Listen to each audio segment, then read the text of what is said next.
There are actors who just play characters. And then, there are actors who became them. Imagine you are watching a film based on real-life character. And then, you see that famous actor who perfectly portrayed that character on screen. The screen presence of that actor is so accurate that you forget you're watching a movie. Because for a few hours, that person feels real.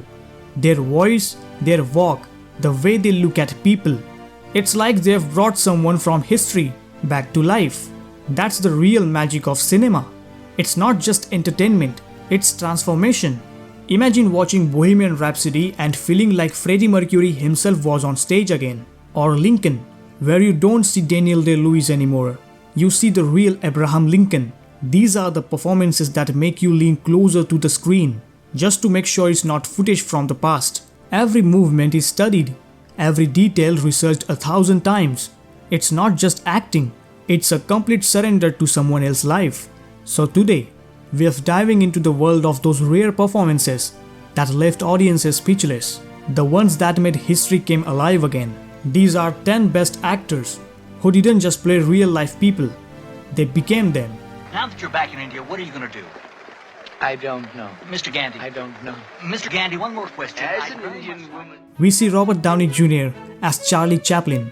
See, we are all know him as an Iron Man. Especially as an Indian, we are all die-hard fans of his iconic superhero character. And not just as an Indian, but worldwide he has the most celebrated superhero character. But before Iron Man, Downey Jr. gave one of the most complex performances of his career. Playing the silent film legend Charlie Chaplin on screen was not an easy task. For preparing this role, he had to master Chaplin's walk, expressions, and even the subtle rhythm of his comedy. Downey trained with movement coaches and studied hundreds of reels to capture the physical grace that defined Chaplin's art. The film may not have been box office hit, but Downey's performance became a landmark and even earned him an Oscar nomination. I'll pay. This is my work. Then we see Lady Gaga as Patrizia Reggiani in the movie House of Gucci. Lady Gaga went all in for this role. She spent 9 months speaking in an Italian accent. Truthfully, I'm only getting involved because you are an incompetent little baby idiot. Both on and off set. For preparing this role, she studied Patrizia's interviews, her fashion, her psychology, and everything. What made her performance special wasn't just accuracy, but the energy she brought. It was fiery, unpredictable, and deeply rooted at the same time. She didn't play Patrizia, she lived her for 7 months. At least it's my name on the mugs, not yours.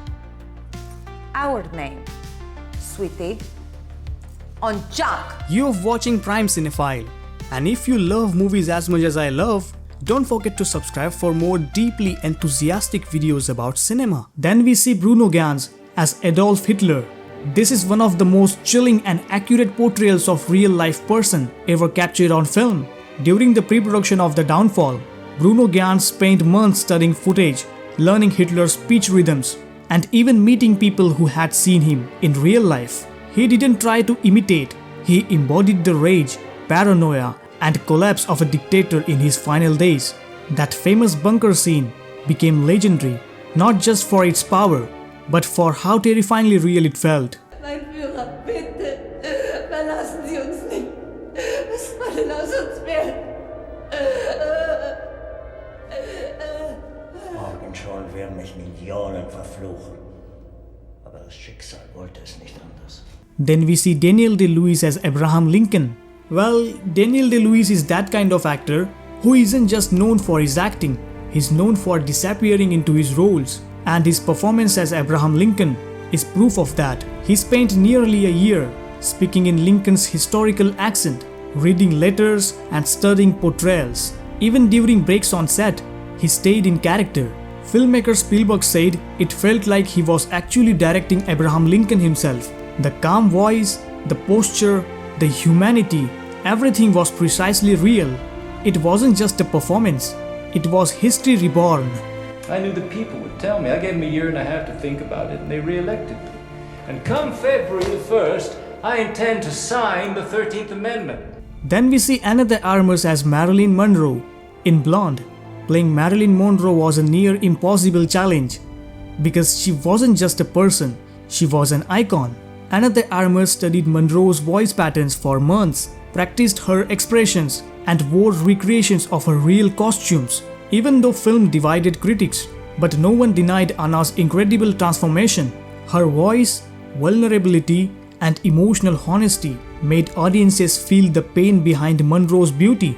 It was haunting, bold, and unforgettable.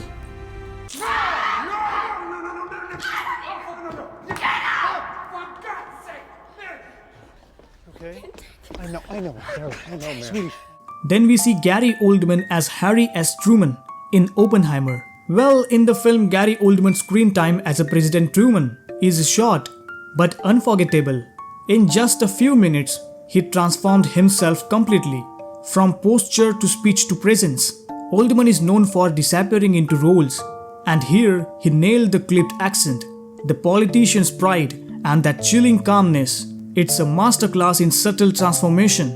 You think anyone in Hiroshima or Nagasaki gives a shit who built the bomb? They care who dropped it. I did. Then we see Eddie Redmayne as Stephen Hawking in The Theory of Everything.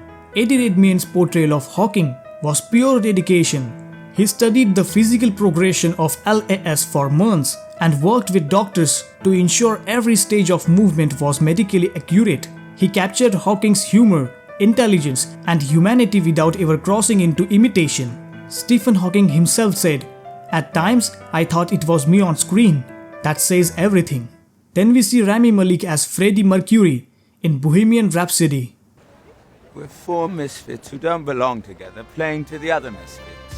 The outcasts, right at the back of the room, who are pretty sure they don't belong either. We belong to them. When Bohemian Rhapsody released, it wasn't just another music biopic. It felt like Freddie Mercury had returned. Rami Malek studied every interview, every live performance, and even wore fake teeth that replicated Freddie's real dental structure. He practiced for months to match Mercury's stage movements. Every spin, every flick of the mic, every smirk. The result? A performance so authentic that Queen's own members said it was watching their friend came back to life. Malek won the Oscar for Best Actor, but more importantly, he won the hearts of millions of fans who grew up loving Freddie Mercury. Then we see Cillian Murphy as J. Robert Oppenheimer in the film Oppenheimer. When Cillian Murphy took on the role of the father of the atomic bomb, he transformed completely. The sharp, haunted look, the hollow cheeks, the quiet intensity. He studied Oppenheimer's speeches, photos, and writings, and even lost significant weight to match his frail frame. Murphy captured not just scientist's brilliance, but his guilt, his obsession, and his loneliness. It's one of those performances where the actor's soul seems to merge with the person they are portraying. If we did it, they would have to do it. Our efforts would only fuel their efforts, just as it had with the atomic bomb. Just as it had with the atomic bomb, exactly. No moral scruples in 1945, plenty. Ben Kingsley as Mahatma Gandhi in Gandhi. It's the message I have given to your brothers everywhere. To gain independence, we must prove worthy of it. There must be Hindu, Muslim unity, always. Ben Kingsley didn't just look like Gandhi, he lived like him during filming. For preparing, he shaved his head, adopted Gandhi's diet, and spent weeks in India, studying his mannerisms and philosophy. The result was one of the most realistic performances in cinema history. Kingsley's portrayal was so powerful that many people who had actually met Gandhi said it felt like seeing him again. For this absolute best portrayal, he won the Oscar, but his real reward was eternal respect. These performances remind us why cinema matters.